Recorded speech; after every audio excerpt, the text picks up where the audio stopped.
Today is a little bit of an Aaron Kelly first, ladies and gentlemen. For the first time ever on the channel, we're testing out the green screen that I got for Christmas. It's a momentous occasion.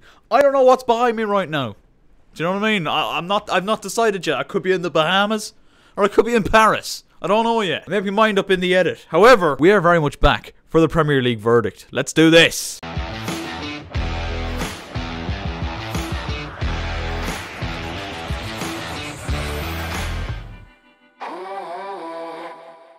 Hello guys, how are you getting on? My name is Aaron Kelly and you're very welcome back to another episode of the Premier League verdict. I hope you guys have had a good day. Before we get into anything, if you're not already, please do subscribe to the Aaron Kelly channel. It's incredible we haven't hit 500 subscribers yet. We've been just dangling on the edge there for the longest time, alright? So subscribe, share it around, get it done, and yeah.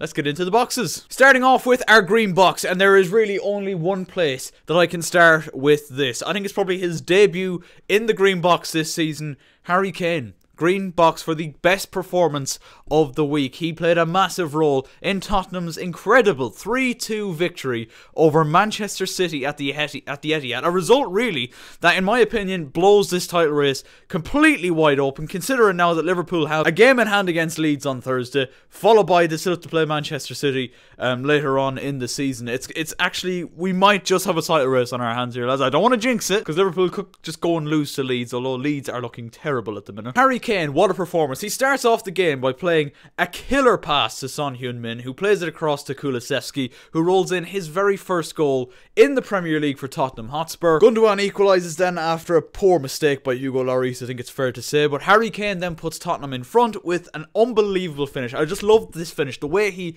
opens up his body, the ball is coming across him, opens up his body and buries it into the top corner. It is a beautiful finish by Harry Kane. It looked like Spurs were going to go full Spurs when Riyad Mahrez scored a penalty in the 91st minute after a handball in the box, but it was in fact Manchester City who did the Spurs. A brilliant ball into the box and Harry Kane meets it. I think it was the 95th or 96th minute. The irony of all of this is that he looked like he was going to be going to Manchester City in the summer, was Harry Kane, but it completely fell apart. He's still a Tottenham player and he comes back to haunt Manchester City in the most incredible way possible. The way really that blows this title race completely wide open in my opinion. And you know, we have to be real here. It's not been a great season from Harry Kane. I think it's only his 4th or 5th goal all year, but he comes up trumps just when Tottenham need him most. And obviously this is a game and a result and a performance from Harry Kane that has huge significance that I feel on the title race, but it also has huge significance in Tottenham's race for the top 4 race, really, that a lot of people have been questioning whether or not Tottenham are going to be in it in the last couple of weeks. With a couple of bottle jobs back to back, Tottenham have jumped from the stinker box to the green box within a couple of weeks.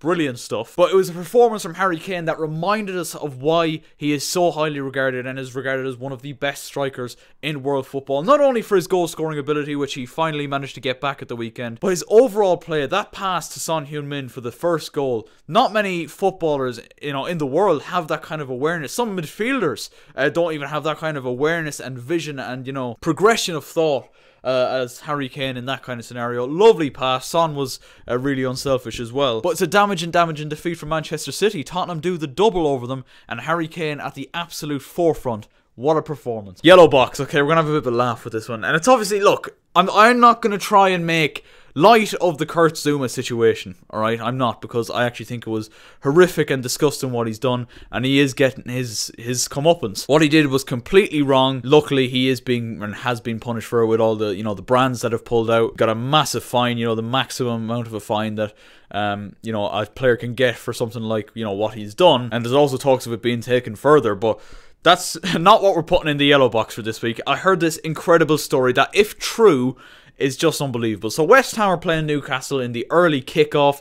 Big game. West Ham are top 4 chasing. Newcastle are in search of any points they can get to take themselves away from any sort of relegation issues. And apparently Chris Wood, right? I'm putting Chris Wood and Kurt Zouma in this box because apparently Craig Dawson actually went to the referee at half-time complaining about Chris Wood, saying that he was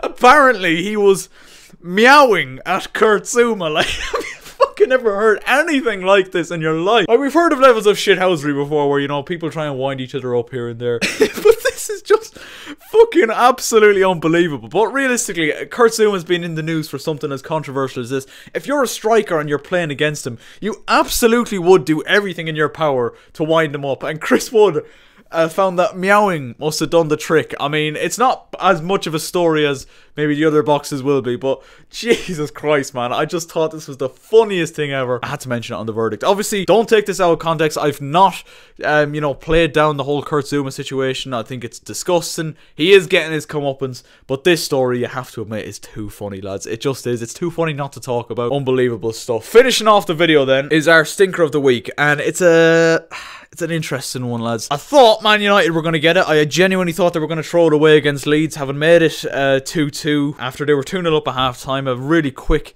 response from Leeds in the second half. Obviously finished 4-2 to Manchester United in the end. Some inspired substitutions by Ralf Rangnick. I'm actually going to give the stinker box this week, though, to Romelu Lukaku. And, you know, a lot of people might think that I have an agenda against him now after everything that's happened. This isn't an agenda, right? And I want to get a little bit of a stat going here. I need to find my phone just to actually fact check what I'm going to say before I say it. So I'm pulling up a tweet now from Alex Goldberg. He's a big Chelsea fan. I believe he has a podcast called, is it The Byline? Something like that? Yeah, The Byline podcast. This is Romelu Lukaku's stats for Chelsea against Premier League sides in all competitions since the controversial interview. Alright, 530 minutes, 6 games, 0 goals, 0 assists, 6 shots on target, 3 big chances missed, 0 big chances created, 132 touches, which would be 22.5 per 90 minutes, 65 passes, 0 out of 5 dribbles, 3 out of 19 ground duels won, and 8 of 26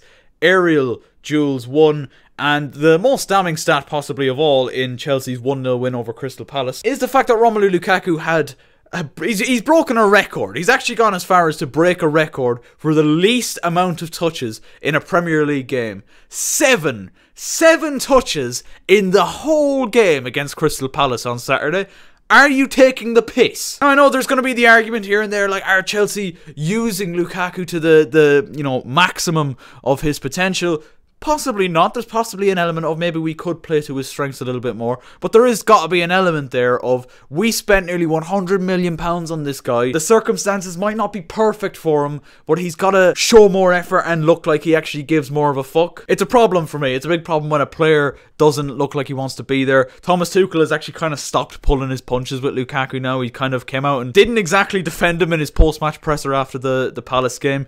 Maybe that might signal to me that he's thinking about dropping him for the next couple of weeks. I don't know. Right now, I don't see him as being any sort of, you know, help in that Chelsea attack. If anything, he just gets in the way. And we're nearly a body down half the time because Lukaku's not really contributing anything. Am I delighted with the victory against Palace?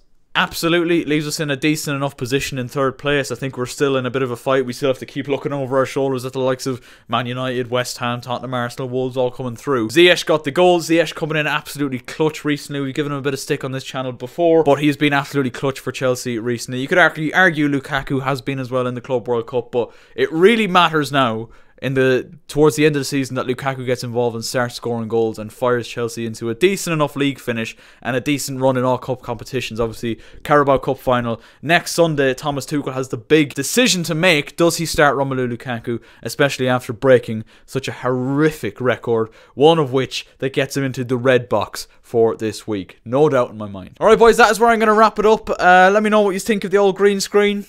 Please don't, if I forget to put anything behind me, don't put anything weird. Don't be that guy. Or do, it could be funny. Just nothing dodgy, right? Nothing dodgy. Make sure you leave a like on the video, lads, if you did enjoy. And as I said at the beginning of the video, subscribe if you are new. And yeah, I've got a little different kind of video coming out, maybe Tuesday or Wednesday, alright? So keep a keen eye out for that. I have been looking to record football videos, but the weather in Ireland in the last couple of weeks has just, it's been borderline end of the world type shit. You'll see more about it in my video that's coming out during the week. But apart from that, lads, enjoy the rest of your day, and I will catch you later.